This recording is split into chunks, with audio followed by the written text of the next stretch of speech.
하나님의 말씀은 호세아 14장 5절에서 6절까지 보겠습니다. 호세아 14장 5절에서 6절입니다. 내가 이스라엘에게 이슬과 같으리니 그가 백합화 같이 피겠고 레바논 백합목 같이 뿌리가 박힐 것이라. 그의 가지는 퍼지며 그의 아름다움은 감람나무와 나무와 같고 그의 향기는 레바논 백향목 같으니.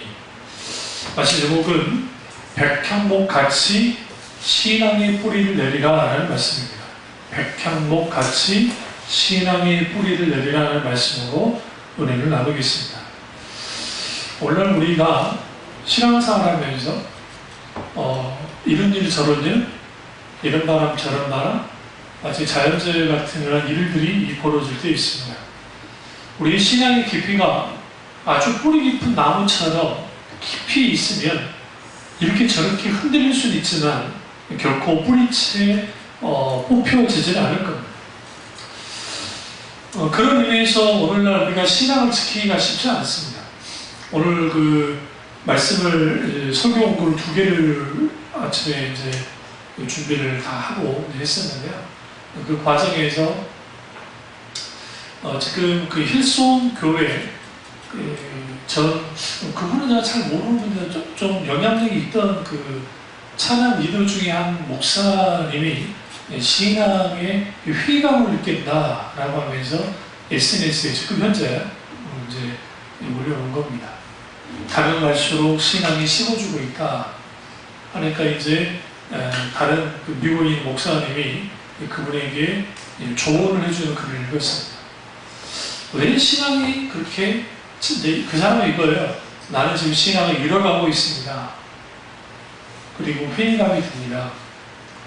호주의 힐송교회에 하면 수만 명이 컨퍼런스 때마다, 찬양 컨퍼런스 때마다 모이고, 또 호주에서는 아주 큰 교회 중에 하나인데 거기서 사역하는 목사님이 신앙의 회의감을 느낀다는 거예요. 그것에 대해서 이제 조란 목사님이 뭐라고 하냐면, 당신이 정말 인격제신 하나님을 만났다고 한다면, 예수 그리스도 그분을 본체를 경험하고 깊이 만났다고 한다면 그렇게까지 흔들리지 않을 겁니다. 신앙을 점검하는 식으로 이제 권면을 하는 것 같습니다. 오늘 생각보다 있는 사람들이 많습니다. 예수님 믿다가 중도 하차하는 사람이 생각보다 많고요. 또 기독교 목사님 중에서도 우리나라 목사님들 중에서도 스님이 되신 분들도 있어요. 또 스님이셨다가 목사님 되신 분도 있고요. 또 교회 집사였다가 무당이 된 사람도 있고. 왜 그런 일들이 벌어지냐면 살아서 역사하신 하나님을 깊이 경험한 적이 없어요. 다시 말하면 인격적으로 하나님 앞에 굴복돼 본 적이 없는 사람들은 하나님 경험이 종교적인 경험이었을지 모르지만 하나님 그분의 인격, 그분의 성품으로 인한 감동과 그리고 그분의 아름다움과 그분의 영광을 경험한 적이 없기 때문입니다. 실제로 정말 중생한 크리스찬은 순간적으로 흔들릴 수는 있지만 결코 주님을 떠나지 않습니다. 오늘날도 마찬가지입니다. 서아시아 쪽에 이슬람 국가들이 있는데요. 거기 지금 조짐이 심상치 않습니다. 어떤 심상치 않느냐?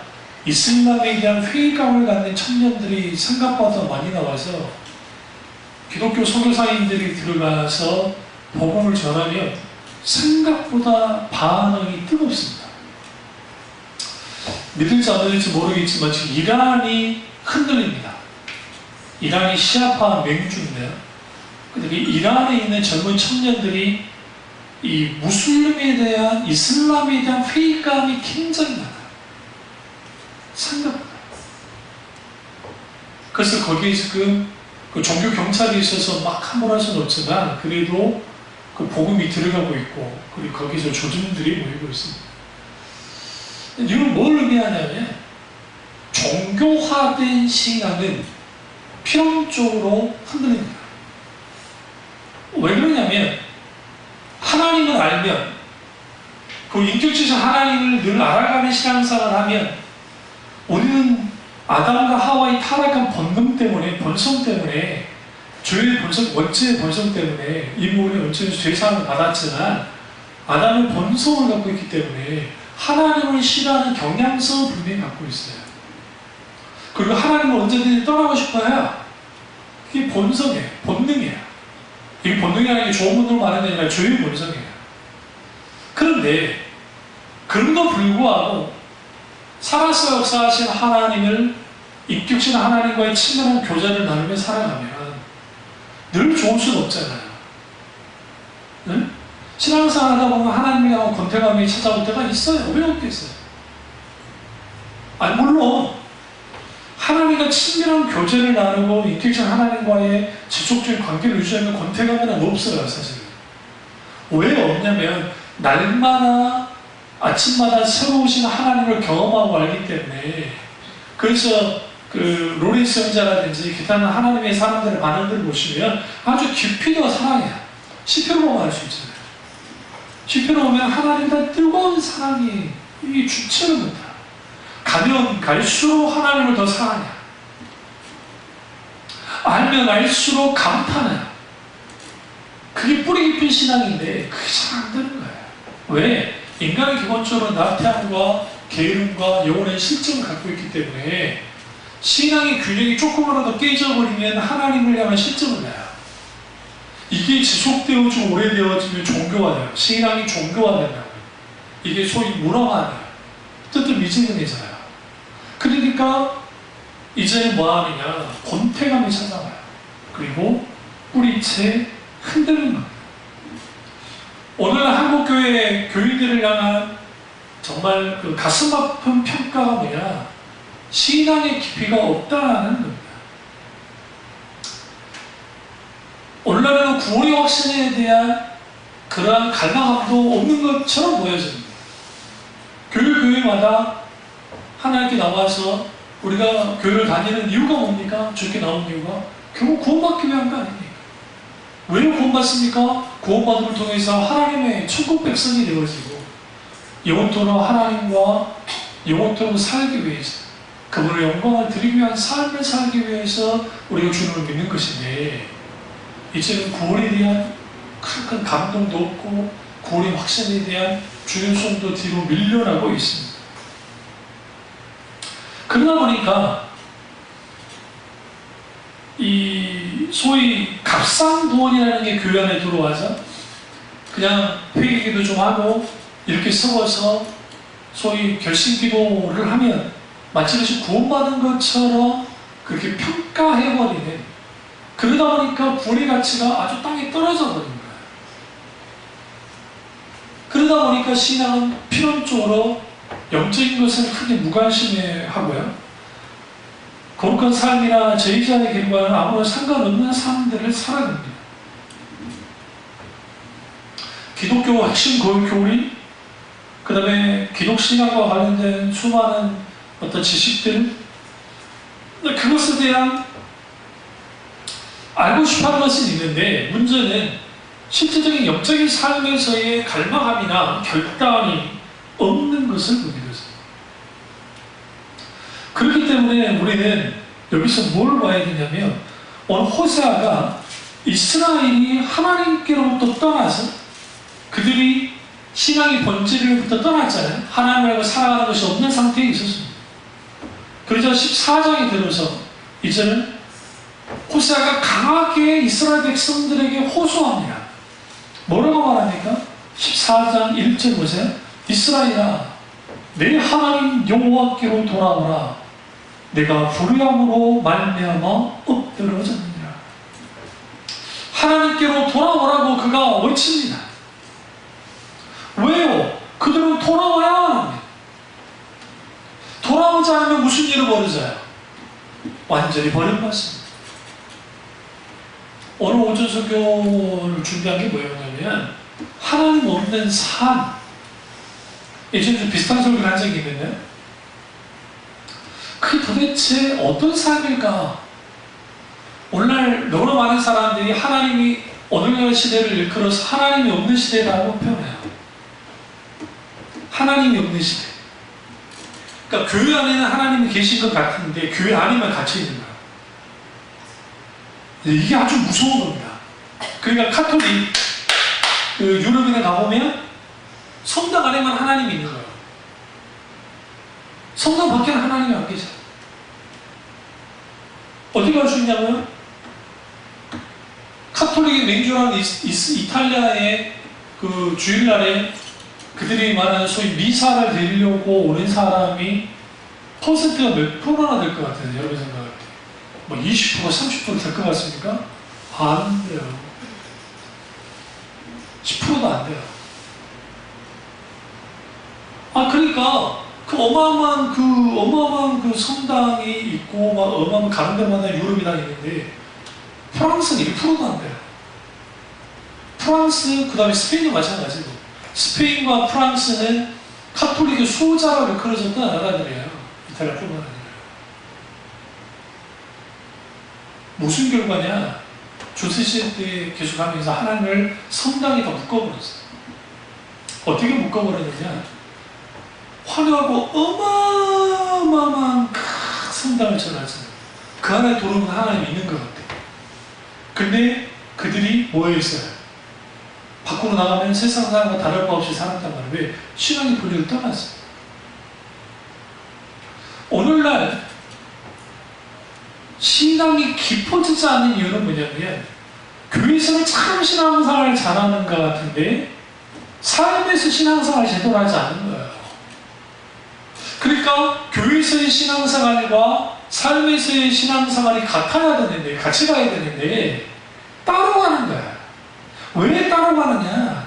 하나님을 교회에 가두고요. 안 그런다고요? 아니요. 교회 나올 때는 경건한 사람처럼 나와요. 어떤 보수적인 교회는 주일날에 남자들이 이렇게 정장을 입고 오지 않으면 굉장히 막 타박하거나 질시하는 눈을 보내기도 해요. 과거 제가 어렸을 때 신앙생활 했을 때 대부분의 남자 집사님들 여름에 너무 더울 때는 빼놓고는 대부분이 정장 입고 오셨어요. 잘 생각해보세요. 대부분의 교인들이 남자 교인들 정장을 입으셨고 여자분들은 브라우스에 단장한 옷을 입고 그렇게 오셨다고요. 그래서 교회에서 하나님께 예배드리고 거기에서 막 은혜를 많이 받는 것 같은데 막상 삶의 현장으로 돌아가 보면 뭐 하느냐? 신앙이 고스란히 거기에는 영향력을 끼치지 못하는 거예요. 이게 호세아 시대 이스라엘 백성들의 특징입니다. 그들은 하나님을 잘 섬긴다고 그랬습니다. 그들의 삶은 이방신을 섬겼을 뿐만 아니라 믿지 않는 사람과 똑같이 살았어요. 그러니까 이스라엘을 향해서 호세아가 뭐랍니까? 여호와께로 돌아오라는 거예요. 너희가 불의함으로 니들이 이렇게 엎드러졌지 않냐? 2절 보세요. 너는 말씀을 가지고 여호와께 돌아와서 무엇을 가지고 돌아와야 돼요? 말씀을 가지고 돌아와야 돼요.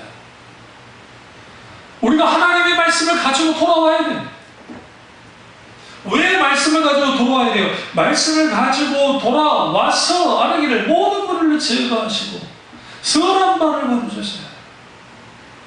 그러니까 우리가 하나님 앞에 말씀을 하나님의 말씀에 반응하는 것이 얼마나 중요한지 알 수 있어요. 이런 신앙의 깊이가 뿌리가 계속적으로 내려가면 좋겠는데 그게 안 되는 거예요.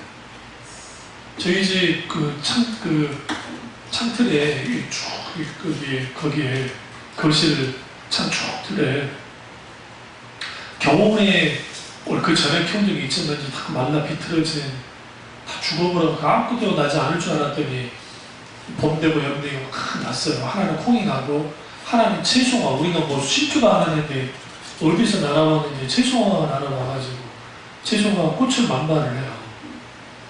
그걸 보면서 저들의 생명력은 도대체 어디서 온 것인가? 우리가 우리의 신앙이 깊이 왜 뿌리를 내려야 되냐면 거기에 그러니까 뿌리의 깊이만큼 생명의 깊이가 생명력이 자원이기 때문에 우리는 말씀에 깊이 뿌리를 내려야 되고 하나님의 은혜에 깊이 뿌리를 내려야 돼요. 오늘날 신앙 때문에 신앙에 대한 회의감을 느끼는 사람이 생각보다 많습니다. 어떤 장로님 한 분이 글을 이런 걸 제가 읽었는데 신문에서 교회에 분란이 나서 큰 교회였는데 분란이 나서 300에서 400명의 교인이 나간 겁니다. 교회에서 들어와서 예배를 드리고 싶은데 그 담임 목사라는 사람이 다 출교를 시키고 그리고 등치 좋은 집사들을 이용을 해서 들어온 입구에서 못 들어오도록 막아 세우니까 안 되게 있어서 작은 교회 이제 이 상가 하나 그냥 얻어가지고 일단 얻어서 근데 자기들이 할 수 없잖아요. 그러니까 목사님을 모셔야 되는데 그들이 여력은 안 되니까 이제 노예에 있는 원로 목사님들을 이제 초청해서 예배 드려주기를 원하는 거죠. 근데 원로 목사님 두 분은 거부하는 거예요. 한 분은 이렇게 문제 있는 교회에서 나온 사람들을 위해서 내가 설교할 수 없습니다 라고 했던 거죠. 다음 분은 아직 노예가 끝나지 않았기 때문에 노예 끝나고 난 다음에 설교해 드리겠습니다. 안 되게 있어서 그 장로님이 이제 다른 또 원로 목사님께 전화 드릴 때 흔쾌히 허락하시더라고요. 그러니까 이제 덜컥 무슨 생각이 드냐면 이제 사람을 드려야 되니까 목사님 우리는 지금 사람들이 흩어졌다가 모여서 하는 거니까 사람 숫자가 많지 않고 그래서 사람을 그렇게 많이 드릴 수 없습니다.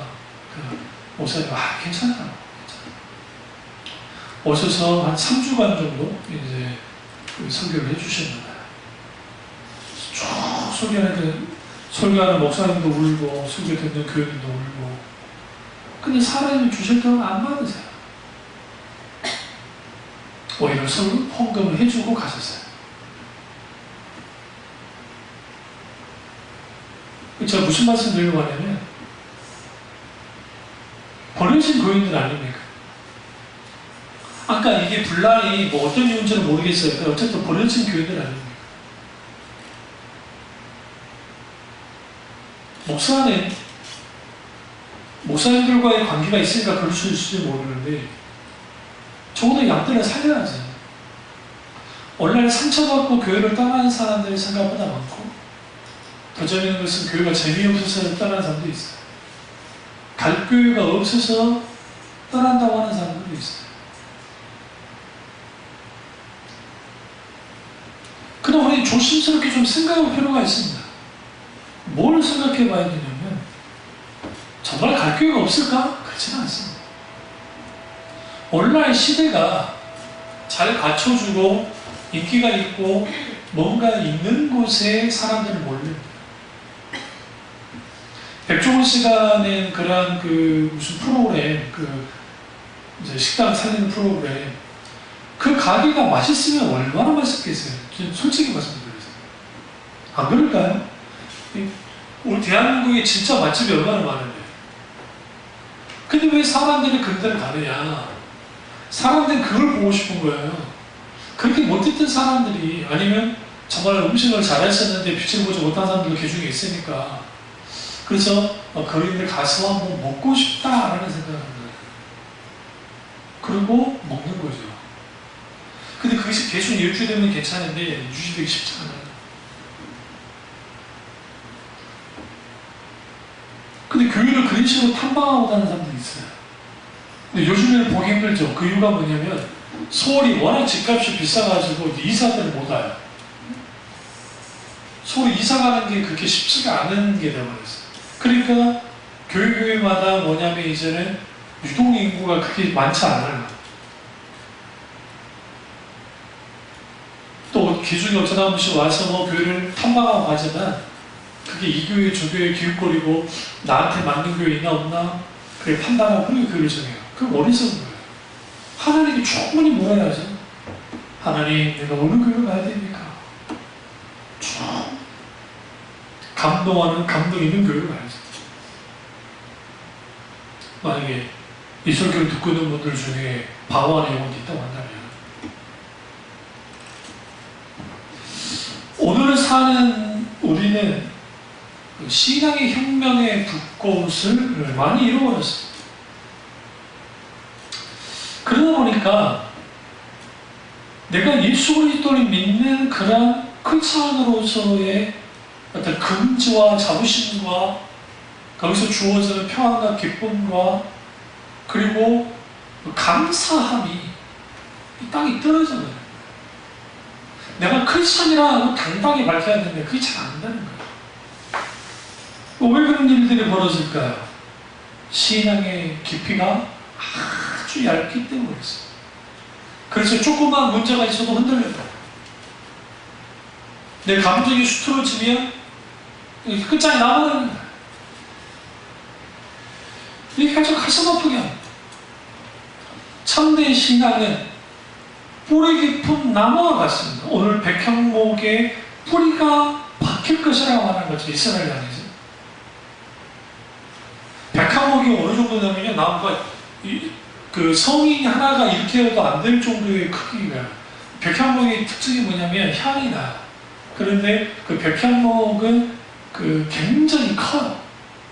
건축재료로서 잘 사용돼요. 그 대신 백향목의 약점이 뭐냐면 해풍에 약해요. 해풍에. 그러니까 그 해풍과 그 다음에 벌레도 좀 약해요. 왜? 향이 난다는 것은 뭘 끌어들여요? 벌레를 끌어들일 확률이 없잖아요. 솔로몬이 백향목으로 성전을 지었죠. 근데 우리 생각에 솔로몬이 백향목으로 성전을 짓고 자기 왕궁을 지었으니까 아주 막 정말 또 이스라엘 아주 남는 그 나라를 그걸 수입해가지고. 근데 이게 어떤 면에서는 이게 일종의 사치예요. 그 성경 보시면 백향목으로 그 솔로몬이 그 성전 건축한 것을 정확하게 뭐라고 선하냐면 아주 맹렬하게 비판해요. 여러분 성경 좀 읽어보잖아요. 여러분 그냥 읽어나가니까 그러는데 그게 의도적으로 이제 열왕기 상하 쭉 보세요. 쭉 읽다 보면 거기에서 열왕기 상에서 솔로몬이 성전을 건축할 때 백향목을 사용한 것에 대해서 그 선지자들이 아주 극렬하게 비판해요. 근데 왜 그걸 했느냐? 아버지가 모아놓은 게 어마어마하다. 그러니까 성전도 화려하게 주고 크게 짓고 자기 성전을 지어야지 그 왕궁도 화려하고 크게 지을 수 있잖아요. 그래 이거 물어보니까 그래 그거 한 거예요. 이스라엘에는 큰 나무는 없지만 그렇다고 해서 그 건축재료로 쓰지 못할 건 아니에요. 특별히 우리 잘 아시는 모아가 나무라든지 아니면 기타 등등 거기에 있는 그 좀 또 올라가면 또 상임지대가 있어요. 그런 데서 쓸 수도 있어요. 근데 왜 그럼 백향목의 뿌리가 바뀌다 보면 백향목의 특징이 뿌리가 굉장히 깊다. 그런 의미에서 예수 믿는 사람들은, 신자들은 뿌리가 깊어져야 돼. 깊어지려면 두 가지가 필요해요. 깊은 기도, 깊은 말씀 묵상이에요. 아주 깊은 기도를 해야 돼. 수박 겉핥기식의 기도하면 안 돼요. 말씀도 깊이 들여다봐야 돼요. 저는 그 통도 아주 귀한 거라고 생각합니다. 그러나 통독만 하면 안 됩니다. 통독으로 성경을 읽을 때 아주 깊이 세밀하게 읽어볼 필요도 있어요. 이 두 가지를 같이 같은 거예요. 그래야 거기에서 뭐 하느냐, 우리 신앙이 깊어져요. 인생을 살다 보면 이런 표현을 써요. 빈비의 시기가 있다라는 표현을 씁니다. 이 말은 무슨 말이냐면 어떤 사람은 병 때문에, 어떤 사람은 사업 실패로, 어떤 사람은 인간관계가 무너져서, 아니면 가정이 파탄나서, 아니면 뭐 기타는 여러 가지 어떤 그 불의한 일을 겪어서 허탈한 상태에 빠진 상태, 그때가 빈배의 시기라는 표현을 씁니다. 놀라운 것은 이 빈배의 시기에 하나님이 찾아오세요. 이스라엘의 그 빈배의 시기에 엎드려졌다죠. 다 무너져 버린 거예요. 그러니까 이제는 뭐하냐, 주께 돌아오라는 거죠. 여기서 조건이 있어요. 4절에 내가 그들의 반역을 고치고, 첫 번째 기쁘게 그들을 사랑하니, 두 번째 세 번째, 나의 진노가 그에게 떠났습니다. 이 표현이 이 하나님의 몸부림이에요. 우리를 향한 말씀입니다. 그들의 반응을 고쳤잖아요. 하나님은 우리의 반응을 고치길 원하십니다. 우리의 잘못된 것들을 고치기를 원하세요. 그리고 더 하나님의 이 사람을 나타나는 게 기쁘게 사랑하겠다. 헤세드라고 하는 그 히브리어 그 단어가 여러 의미가 있는데 그 의미 속에는 표현할 수 없는 사랑, 상상할 수가 없는 사랑, 변하지 않는 사랑이라는 의미도 있어요.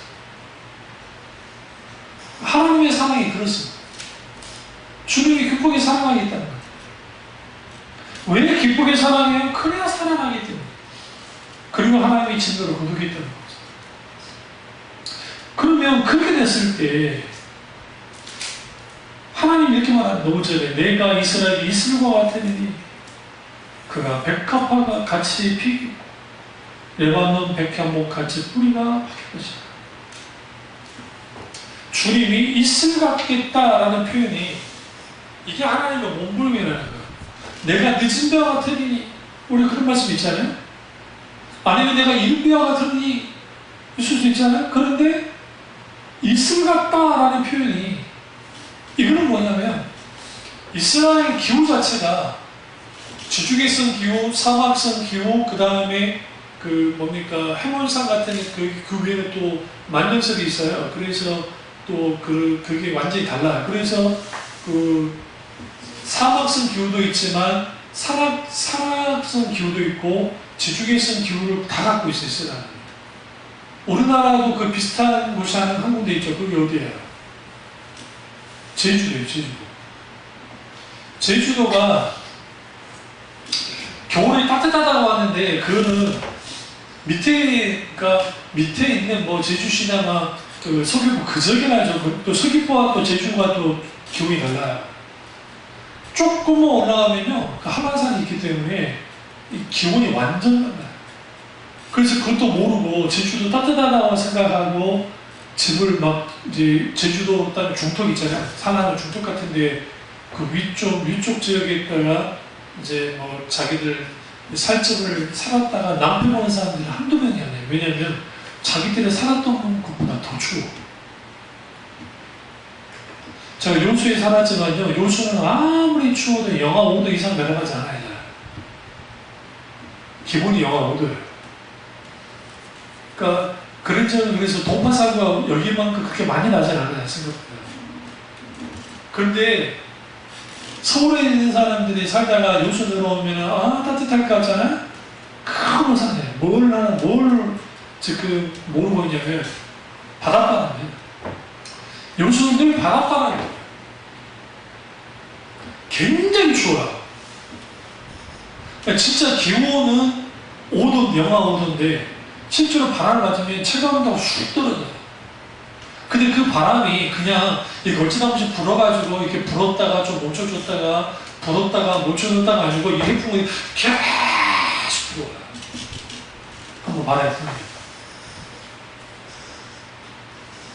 그런 곳이 어디예요? 이스라엘이에요. 그러면 그런 곳에서 하나님이 이슬 같겠다라는 표현은 뭘 의미하냐면 아침과 저녁의 기온이 완전 다른 이스라엘.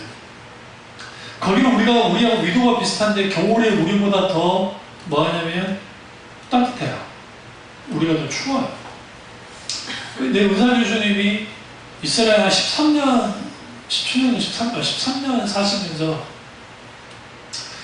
여름에 너무너무 더워가지고 죽을 것 같다가 정확하게 딱 4시만 되면 지중해에서 바람이 확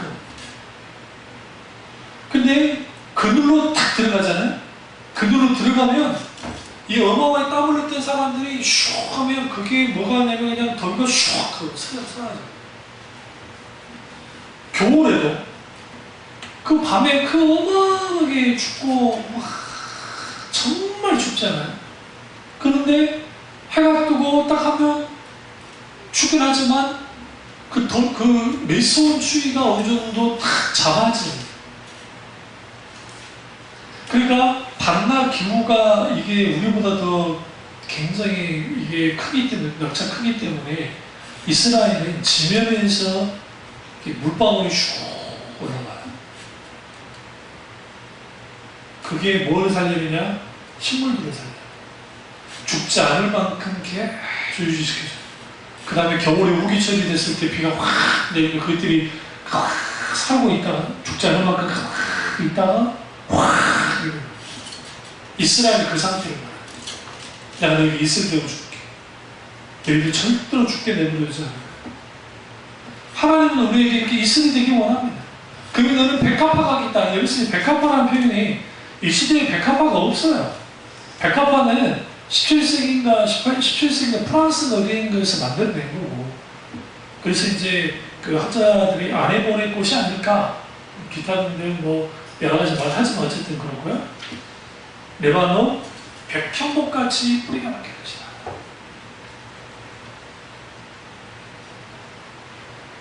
그 우리가 뭐가 필요합니까? 하나님의 이슬이 필요합니다. 여기서 하나님의 이슬은 뭘까요? 하나님의 은혜예요. 그 하나님의 은혜의 단비가 우리에게 내려야 돼.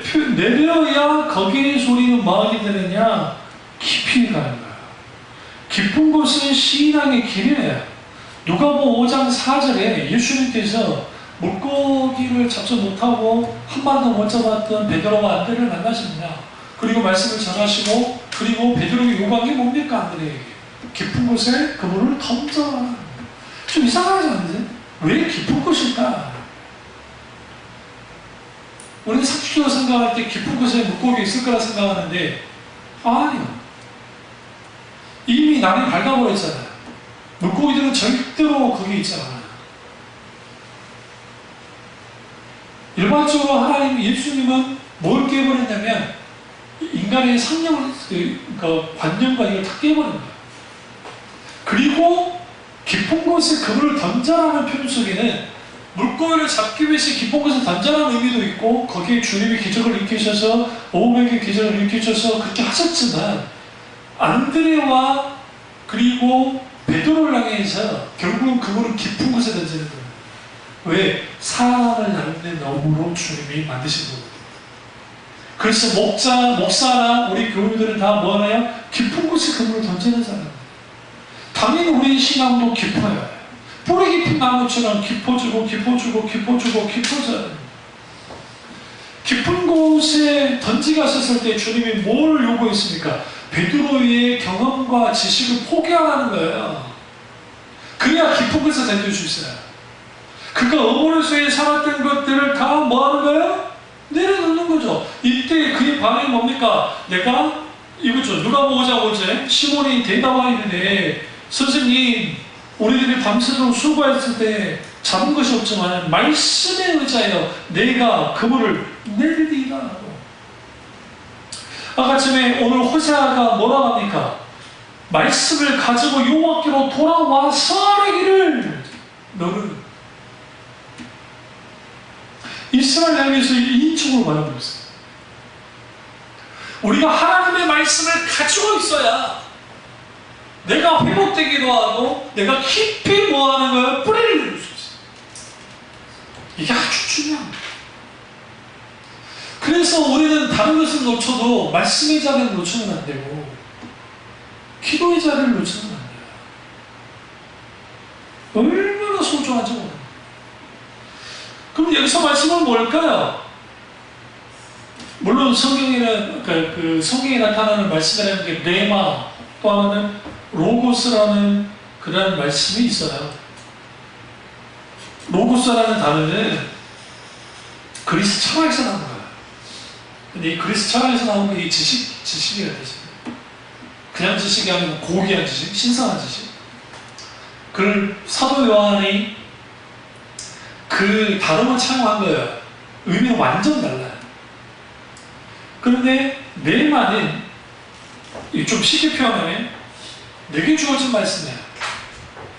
오늘 이 말씀 지금 말씀에 의지할 때 말씀에 의지할 때 말씀은 레마야. 근데 레마 용법과 로고스 용법이 혼재되어 있어요. 이게 따로 가지 않아요. 그러니까 어떤 분들은 이걸 갖다가 이제 레마의 말씀을 받아야 된다. 레마 하는데 그건 아주 신학적으로 그리고 헬라어를 깊이 공부하지 않아서 나타나는 현상이에요. 실제로 로고스나 레마나 어떤 말씀을 이제 성경 모습 딱 보시면 자주 또 거의 비슷하게 사용돼요. 사도 요한이 많이 사용하는, 바울이 많이 사용하는데 로고스는 레마는 특별하게 내가 경험한 말씀이고 로고스는 따로 이제 인격화된 그런 어떤 말씀이라는 차원으로만 보면 안 돼요. 여기서 중요한 건 뭐냐면 하나님의 말씀이 내 속에 감동하셔서 받아진 그 레마의 말씀이 있어야 된다. 그러면 왜 우리가 깊은 곳에 뿌리를 내려야 됩니까? 깊이 뿌리를 내리는 나무처럼 우리 신앙이 되어야 됩니까? 왜 그럴까요? 첫째로 하나님을 맛보는 게 달라지기 때문에 하나님을 깊이 맛볼 수 있어요. 너희는 하나님의 선하심을 맛보아할지어다 라고 표현해서는 이 선하심을 맛보아한다는 게 뭘까요? 좀 표현이 좀 이상하잖아요. 하나님의 선하심을 어떻게 맛보아할 수 있어요? 이 오른쪽의 표현이에요. 여기서 선하다 할 때에 이 선하다라는 표현은 하나님께만 사용돼요. 예수님이 그랬잖아요. 선생님은 선하십니다. 그리고 예수님이 선하심은 누구밖에 없다 했어요. 하나님 외에는 없다라고 했을 때 쓰는 게 하나님께 쓰는 게 선하다 표현이에요. 이 단어와 동의어진 게 터예요. 좋은. 하나님은 좋으신 하나님이세요. 근데 이 선하다는 의미 속에 뭘 갖고 있냐? 의롭다라는 의미도 가잖아요. 그러니까 히브리어의 한 단어가 그 단어 하나만 지칭하는 게 아니라 그 단어와 함께 공통으로 쓸 수 있는 동의어적인 어떤 단어들이 있는데 그게 선하다고 하면 좋은, 의로움을 같이 생각해요.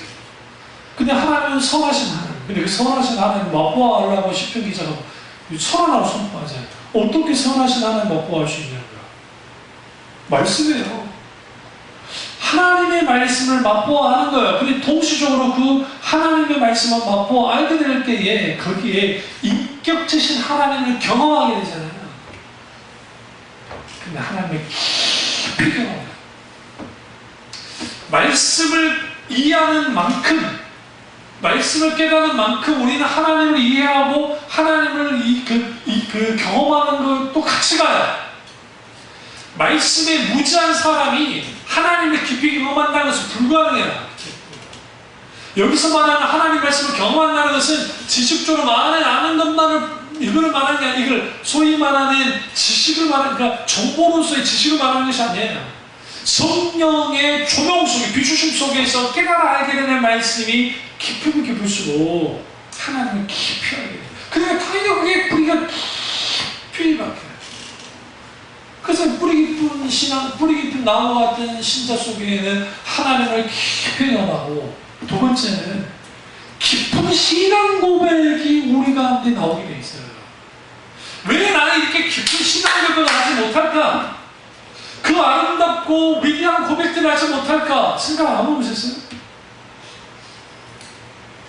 여러분, 재밌는 게 우리나라도 참 좋은 찬양들이 많고 하는데 좀 이상한 일도 영어로 만들어진 찬양들을 딱 보시면 좀 다르죠. 그게 언어가 주는 거예요. 우리나라 언어는 함축 언어를 써요.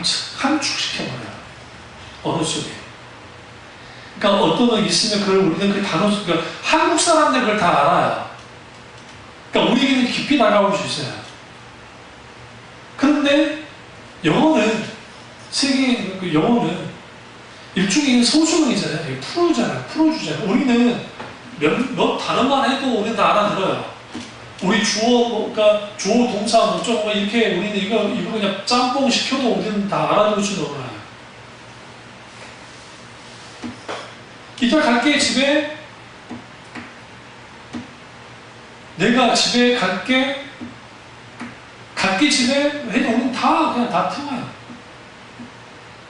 근데 찬송가도 그렇고 우리나라로 이제 의료감에서 좀 많이 이렇게 됐는데 찬송가 가운데 하나님의 크신 하나님의 사랑 말로 다 영영 못하네 저 높은 뼈를 넘어 그 찬양 있잖아요. 하나님의 크신 사랑 할 때 그 찬양이 참 귀하고 또 우리 한국말로 찬양을 해도 아주 귀하긴 한데 영어 원조를 쭉 읽어보시면 영어 한영 찬송가가 있거든요. 그런 걸 쭉 보시면 얼마나 아름다운지 아십니까? 저같이 영어 못하는 사람도 그 대충 쭉 보면요. 어떻게 이런 표현을 쓸 수 있지? 지금 찬양을 작사하신 분이 작곡을 치더라고요. 어떻게 이런 표현으로 하나님을 찬양할 수 있지? 근데 그런 찬양들이 다 부흥시대에 나타나는 거예요. 신앙의 뿌리가 깊어지면 깊어질수록 신앙 고백도 아주 깊은 소음에서 솟아나는 물처럼 그렇게 막 올라와요. 그걸 내가 하나님께 곡조로 붙이면 찬양이 되는 것이고 내가 기도로 가져나가면 당연히 기도가 되는 것이고 그리고 내가 이걸 하나님 위해서 외치면 신앙 고백이 되는 거야. 내가 하나님은 내게 있어서 어떤 하나님이신가? 너무나 아름답고 영원하신 하나님. 조나단 에드워드 목사님이 그토록 하나님의 아름다움에 대해서 관심을 가졌던 이유가 그거예요. 그분의 신앙이 아주 깊기 때문에 깊은 신앙 속에서 하나님을 만나니까 그 하나님의 아름다움에 대해서 말할 수밖에 없잖아요. 그러니까 신학적으로 신앙 고백적인 차원에서 같이 그 놀라운 글들을 쓴 거예요.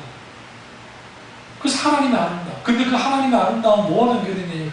우리가 지금 영위하고 수많은 예술들이 있죠. 이 예술들이 인간들이 다 인간화시키고 인간적으로 막 좀 좋은 작품도 많지만 그렇지 않은 것도 많잖아요. 그렇게 돼서 그랬던 것이지 그 아름다움의 원천은 하나님이에요. 인간이 아니에요. 하나님이시기 때문에 그 하나님에 대한 그 놀랍고도 위대한 고백들이 뿌리 깊은 나무 같은 신자들 속에서 나타나는 거예요. 이게 얼마나 소중한 사실입니까? 그래서 우리의 신앙이 반드시 뭐 해야 되느냐? 깊어져야 되고 세 번째로 뿌리 깊은 나무 같은 신앙이 되어지면 하나님의 영광의 깊은 임재 속으로 들어갑니다. 다시 말하면 하나님의 지성소로 들어가게 되어 있어요. 이 지상에서 가장 하나님을 가까이서 만날 수 있는 곳이 성전에 있는 지성소였습니다. 지금은 멸망이고 다 꽤 부셔졌으니까 없으니까 그렇다 치지만 그래서 그 지성소 운동하시는 외국에서 운동하시는 분들도 있습니다. 그러니까 하나님의 임재가 회복되어야 된다. 신앙이 깊인 만큼 하나님의 임재 깊이도 같아요. 그걸 어떻게 알 수 있냐면 모세가 시내산에서 하나님께 복귀받고 이제 다음 내려오잖아요. 금송아지 사건 이후에요. 그래서 이제 했을 때 하나님이 그들에게 영광으로 임재하십니다. 그때 하나님이 경고를 하신 게 뭐냐면 나는 거룩하니 저들을 성결케 해라. 그래서 그들을 성결케 합니다. 이스라엘. 그런데 저 선을 넘어오지 말아라. 넘어오면 내가 돌격할까봐 걱정된다 라고 말씀하십니다. 왜? 그들이 거룩하지 않기 때문에.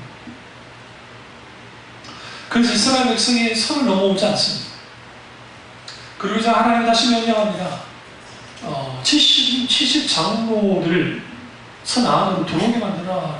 그러니까 이제 모세와 그다음에 여호수아가 이제 70 장로들과 함께 들어온 거예요.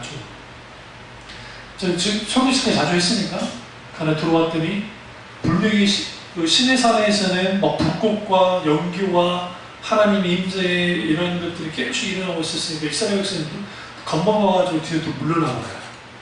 앞으로 나가는 게 아니라 뒤로 물러나더라고요. 성경이 그렇게 표현해요. 그들이 두려워서 죽을까봐 두려워서 더 뒤로 물러났다. 이게 불신앙의 행동이에요. 불신앙의 행동이란 말. 이런 게 쉽게 보시면 안 돼요. 그러니까 그들이 경건하기 때문이 아니라 그들이 불신앙 때문인 거예요. 그러나 70장로들은 들어왔고 거기에 청명한 하늘이 있었고 거기에 하나님의 놀라운 평강이 주어졌고 거기서 우리 지금으로 보면 애차지가 한 거예요. 같이 식사를 합니다. 그리고 이들은 돌아가게 하고 모세와 여호수아가 남습니다. 그리고 하나님이 올라오라고 합니다. 지금 하나님의 임재가 있는 곳이에요. 지금 주님이 좌정한 곳이에요.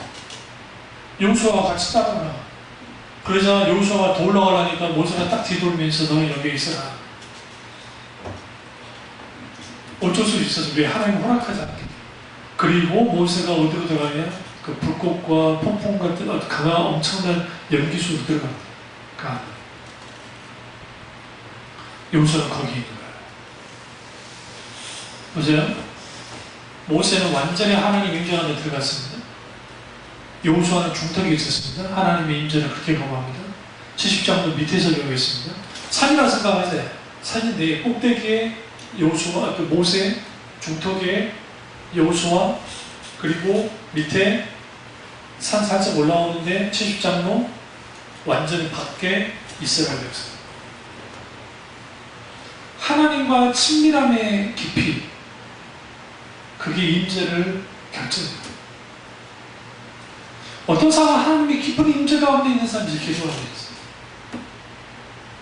성령의 놀라운 기름부음과 임재 가운데 하나님을 충만히 경험한 사람들이 있고 일평생 하나님의 임재를 경험한 적이 없는 사람도 있어요. 그 이유는 뭐냐? 신앙의 깊이예요. 우리의 신앙의 깊이가 어떠하냐에 따라 그래서 말씀의 깊이와 기도의 깊이가 깊이 내려가지 않은 사람들은 절대로 뭐 할 수 없느냐? 하나님의 놀라운 성령의 그 임재, 하나님의 임재의 깊이를 경험할 수 없어요. 그래서 여러분 빈약하고 평범한 영적 수준에 만족하지 말아야 됩니다. 여기서 이제 하나의 함정에 대해서 말씀드리고 끝내겠습니다. 여기 함정이 있어요. 왜 사람들이 하나님의 성령의 기름과 성령의 임재를 경험하지 못할까? 신앙의 깊이가 없으니 이미 정답을 줬잖아요. 재밌게도 너무나 종교적이기 때문에. 여기 종교적이라는 표현이 뭐냐면 너무나 많은 교회들이 아주 종교적입니다. 하나님 그분에 대한 관심이 없어요. 첫째, 종교적입니다. 왜냐하면 나를 도와줄 때만 필요한 하나님이기 때문에 그분이 누구신지, 하나님이 누구신가, 이 기사 하나님이 어떤 분이셨고 그분이 나를 향해서 뭘 하셨고 나를 향한 목적이 무엇이고 그런 생각하지 않아요. 그냥 하나님이에요. 성경에서 하나님인가 보다 관념적으로만 생각해요. 머릿속에서. 자신의 영적인 문제에 대해 크게 고민하지 않아요. 이게 종교적이라는 게 잘 드러나는 거예요. 크게 주목하지 않아요. 이게 역설적이게도 아주 종교적인 거예요. 다시 말하면 그들이 원하는 신으로서 하나님이 계시기만 하면 되는 거예요. 그 자리에 계십니다. 그리고 하나님으로부터 복과 안녕을 보장만 받으면 되는 거예요. 그러니까 하나님의 관심은 크게 없어요. 내 삶 속에서 하나님 크기가 필요하죠. 내가 뭔가 필요로 할 때, 뭔가 급할 때. 응?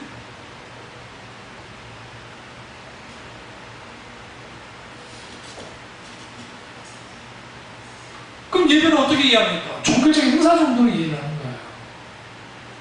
이걸 또 안 드리면 찝찝하고 드려도 그렇다고 인격상 하나님을 만나는 것도 아니고 애매한 그 위치에 있게 되고 하나님의 깊은 가운데 깊은 교제 속에서 나오는 말씀과 기도가 아니라 아주 형식적이고 의식적인 것만 잘하면 된다고 생각하는 거예요. 교세가 좀 있는 교회들은 뭐냐면 주일에 참 바쁩니다. 일하는 사람은 한정적이기 때문에. 그러니까 많은 일들을 합니다. 그러다 보니까 이전에 있던 습관들을 가지고 뭐예요? 예배를 준비하거나 공과를 준비하거나 그렇게 준비해버린단 말이에요. 전혀 하나님을 예배자로서의 태도를 갖추지 않고 하는 경우가 너무나 많아요. 문제는 이러한 모습이 대다수 교인들의 모습이라는 거죠. 왜 그럴까요? 하나님의 깊은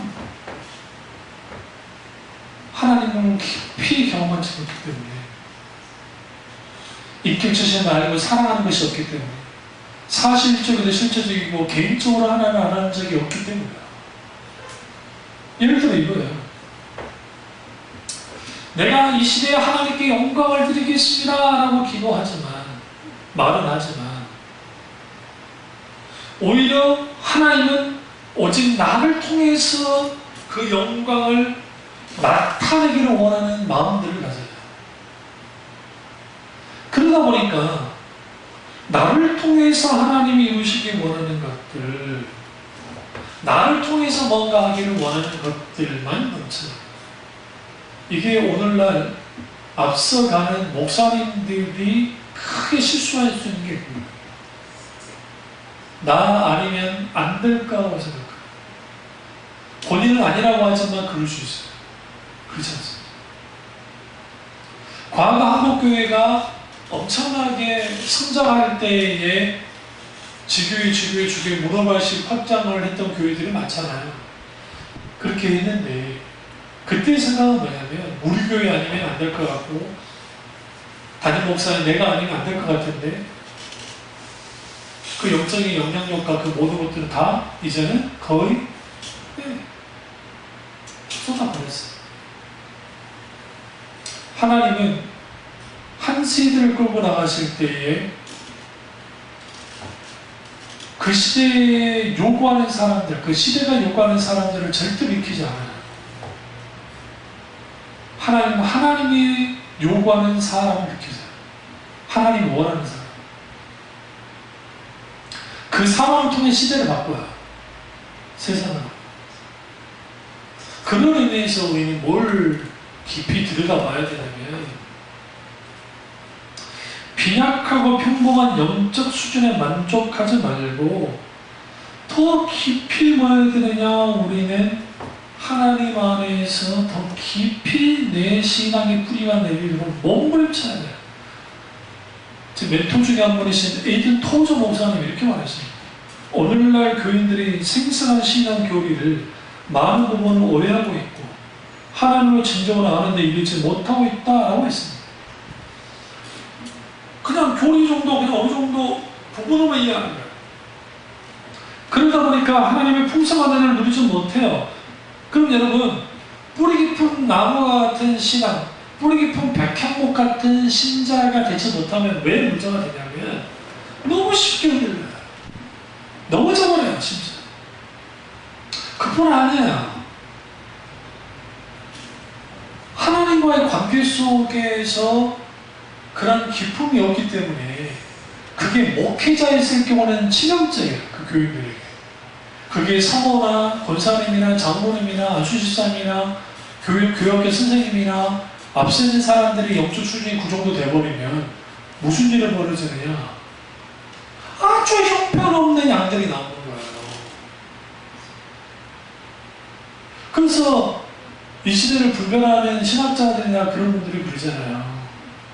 오늘날 한국교회가 이렇게까지 멀어진 것이 신학을 멀었기 때문이다. 교회에서 신학이 없기 때문이다.